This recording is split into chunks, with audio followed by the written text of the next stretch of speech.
اللہ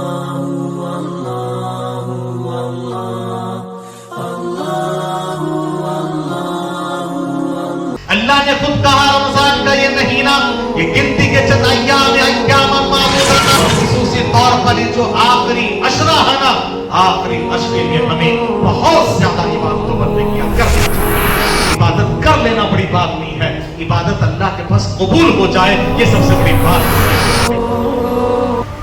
ان الحمد للہ نحمده ونستعینه ونستغفره ونعوذ بالله من شرور أنفسنا ومن سيئات أعمالنا من يهده الله فلا مضل له ومن يضلل فلا هادي له وأشهد أن لا إله إلا الله وحده لا شريك له وأشهد أن محمدا عبده ورسوله فأعوذ بالله السميع العليم من الشيطان الرجيم من همزه ونفخه ونفثه يا أيها الذين آمنوا اتقوا الله حق تقاته ولا تموتن إلا وأنتم مسلمون يا أيها الناس اتقوا ربكم الذي خلقكم من نفس واحدة وخلق منها زوجها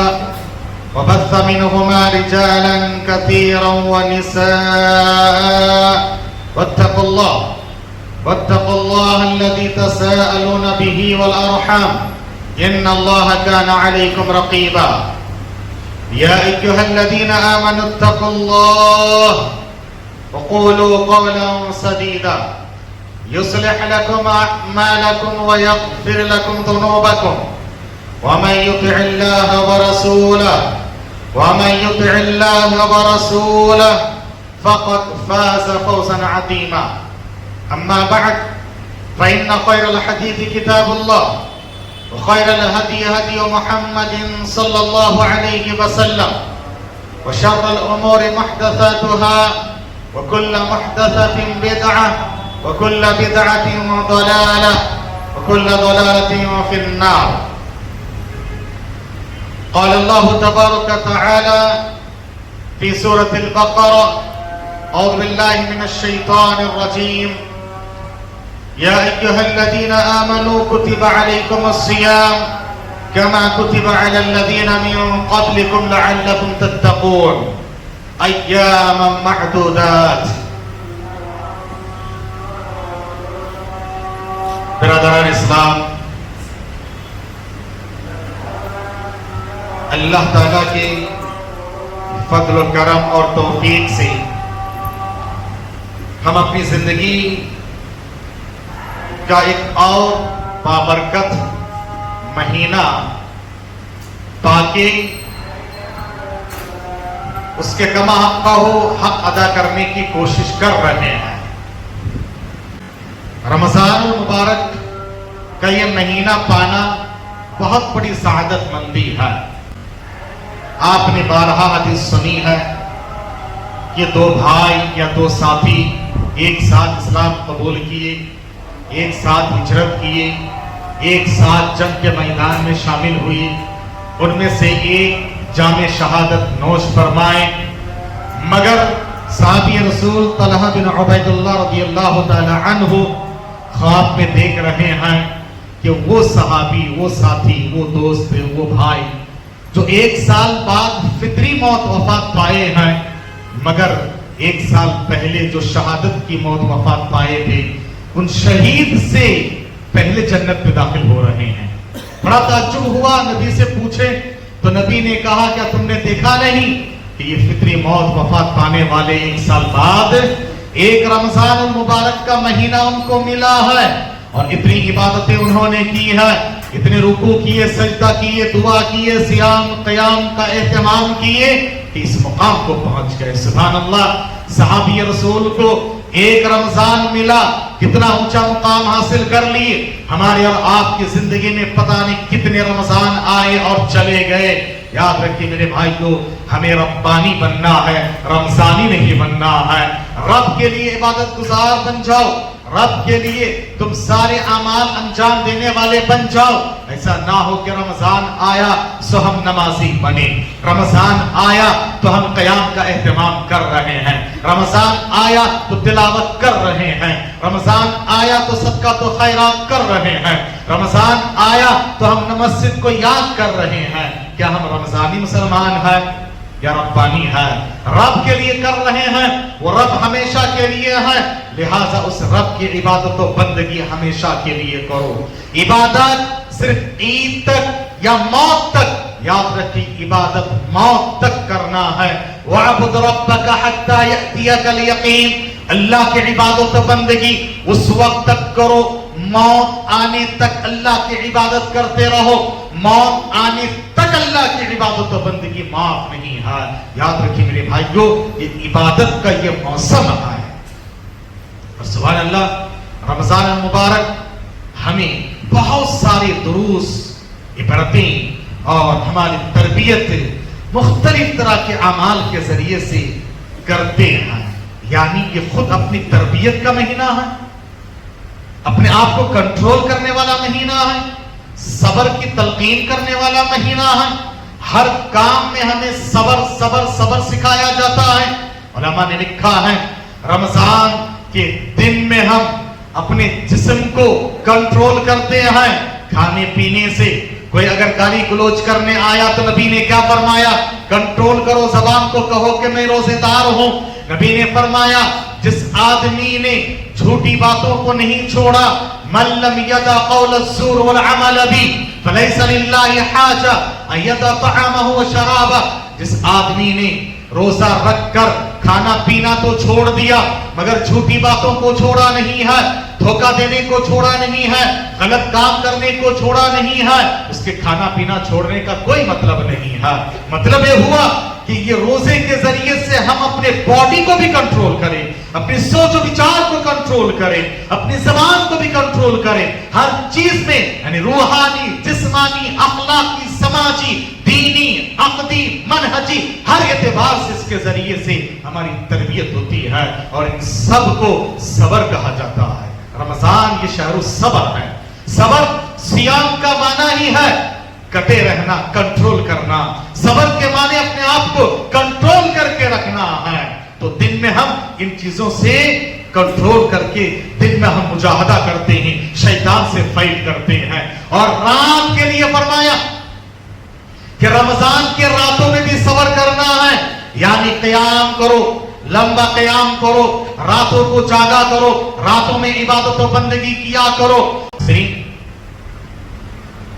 خطبہ مسونہ کے بعد میں نے آپ کے سامنے جو آیت پڑھی ہے, مشہور آیت ہے, آیت نمبر 183 اور 84 کا تھوڑا سا حصہ ہے. پیارے نبی صلی اللہ تبارک تعالیٰ نے ان آیتوں میں رمضان کے احکام, مسائل, فرضیت سب کچھ بیان کی. فرمایا یا ایھا الذین آمنوا کتب علیکم الصیام, اے ایمان والو صیام تم پر فرض قرار دیے گئے. اس کا حکم ہے کہ یہ فرض ہے, اور اس کی تاریخ اور ہسٹری کیا ہے؟ کما کتب علی الذین من قبلکم, جیسے تم سے پہلے والے لوگوں پر فرض قرار دیے گئے تھے. اس کا مقصد کیا ہے؟ لعلکم تتقون, یقیناً تم متقی اور پرہیزگار بن جاؤ گے. لعل کا ترجمہ یا شاید نہیں ہے. مفسر قرآن, ترجمان القرآن, حبر الامہ ابن عباس رضی اللہ تعالی عنہما فرماتے ہیں کل لعل فی القرآن فہی للیقین, کل لعل فی القرآن فہی للیقین.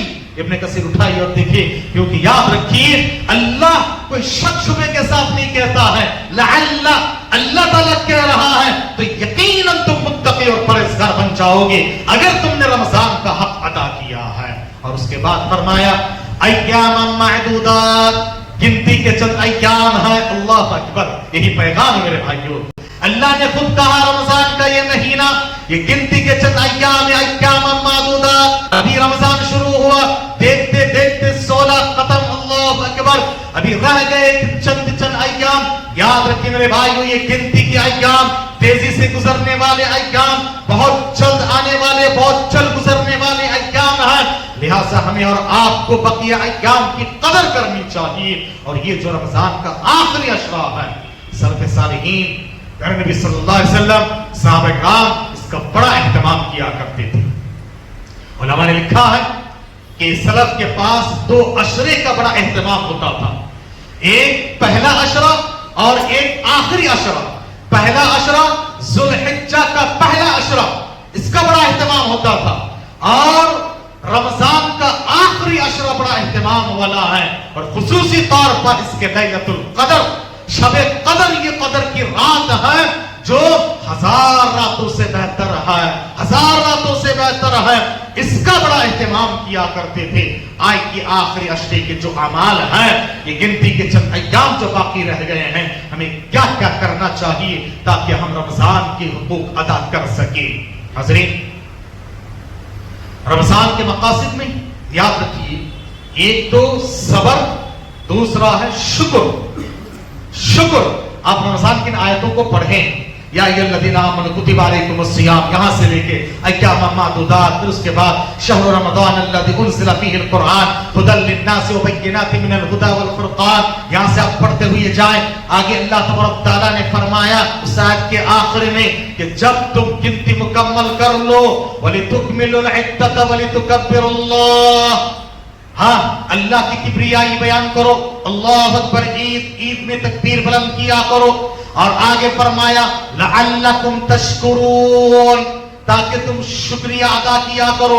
اس کے بعد کی آیت میں اللہ تعالیٰ نے فرمایا وَإِذَا سَأَلَكَ عِبَادِي عَنِّي فَإِنِّي قَرِيبٌ أُجِيبُ دَعْوَةَ الدَّاعِ إِذَا دَعَانِ فَلْيَسْتَجِيبُوا لِي وَلْيُؤْمِنُوا بِي لَعَلَّهُمْ يَرْشُدُونَ. رشد و ہدایت پانا چاہتے ہو، رمضان کا حق ادا کرو. یہ ہدایت کے نزول کا مہینہ ہے، ہدایت کے سرچشمہ قرآن کے نزول کا مہینہ ہے. اسی لیے یاد رکھیے میرے بھائیو، اس رمضان کا حق ادا کرو گے تم رشد و ہدایت والے بھی بن جاؤ گے، صبر والے بھی بن جاؤ گے. ان سب کے حقوق ادا کرنے کے لیے شکر. شکر کیا ہے؟ شکر ہے رب کی دی ہوئی ہر نعمت کو رب کی مرضی کے مطابق استعمال. شکر، رب کی دی ہوئی ہر نعمت کو رب کی مرضی کے مطابق استعمال کرو، اسی کو شکر کہا جاتا ہے. اللہ نے آپ کو فرصت دیا ہے، وقت دیا، موقع دیا ہے، اعتکاف میں بیٹھے ایک پل پل اب اس کو شکر گزاری میں کیا کرو. وقت ضائع مت کیا کرو موبائل میں، لیپ ٹاپ میں اور جو آئی پیڈ میں گیم دیکھتے ہوئے، مختلف چیزیں کرتے ہوئے. علماء نے یہاں تک لکھا ہے مسجد میں بیٹھ کر کاروبار خرید و فروخت منع بلکہ حرام ہے. اگر آپ آن لائن بھی یہاں بیٹھ کے کوئی چیز آرڈر کر رہے ہیں، خرید و فروخت کر رہے ہیں، وہ بھی حرام ہے. اور نبی کی بد دعا ہے، دعا بد دعا تو لا یربح اللہ تجارتک، تمہاری تجارت اور کاروبار میں اللہ تعالیٰ برکت نہ دے. یاد رکھیں میرے بھائیو، یہ ہم اپنے آپ کو سنبھالیں، کنٹرول کرے، صبر سکھاتا ہے ہمیں رمضان کی ہر عبادت پہ. یعنی ہمارا من چاہتا کہ آرام کرے، لیکن صبر یہ ہے آؤ آ کر قیام کیا کرو، نماز پڑھا کرو، صبر کیا کرو، اپنے آپ کو کنٹرول کیا کرو. حاضرین، شکر. اللہ نے آپ کو جو بھی دیا، اللہ کی نعمت، اس کا صحیح استعمال کرو، رب کی مرضی کے مطابق استعمال کیا کرو. شکر کا فائدہ کیا ہے؟ اگر شکر کرو گے اللہ نعمتوں میں اضافہ کرے گا، اور ناشکرا پن کرو گے اللہ تعالیٰ نعمتوں کو چھین دے گا. اللہ نے فرمایا، یاد کرو تمہارا رب نے یہ اعلان کیا وَإِذْ تَأَذَّنَ رَبُّكُمْ لَئِن شَكَرْتُمْ لَأَزِيدَنَّكُمْ وَلَئِن كَفَرْتُمْ إِنَّ عَذَابِي لَشَدِيدٌ. اگر تم شکر گزاری کرو گے، اللہ نے جو بھی نعمت دیا ہے، اللہ نے دھن دولت دی ہے، اللہ نے علم و ہنر دیا ہے، اللہ نے وقت و فرصت دیا ہے، اللہ نے آل اولاد دی ہے، اللہ تعالیٰ نے آپ کو عبادت کا موقع دیا ہے، اللہ تعالیٰ نے تندرست جسم عطا فرمایا ہے، اللہ تبارک تعالیٰ نے عہدہ و منصب دیا ہے. جو کچھ بھی اللہ تعالیٰ نے آپ کو دیا ہے یہ نعمت ہے. لَتُسْأَلُنَّ يَوْمَئِذٍ عَنِ النَّعِيمِ، ہر نعمت کے بارے میں پوچھا جائے گا. ان نعمتوں کو رب کی مرضی کے مطابق استعمال کرو گے تو شکر ہے اللہ اور اضافہ کرے گا.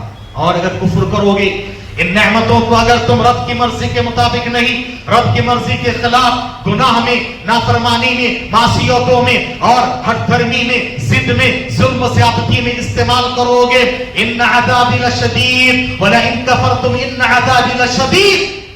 بنی اسرائیل کو 3 لوگوں کا واقعہ یاد کر لیں. ایک اندھا، ایک گنجا اور ایک کوڑ کی بیماری میں مبتلا. تینوں کو اللہ نے آزمایا،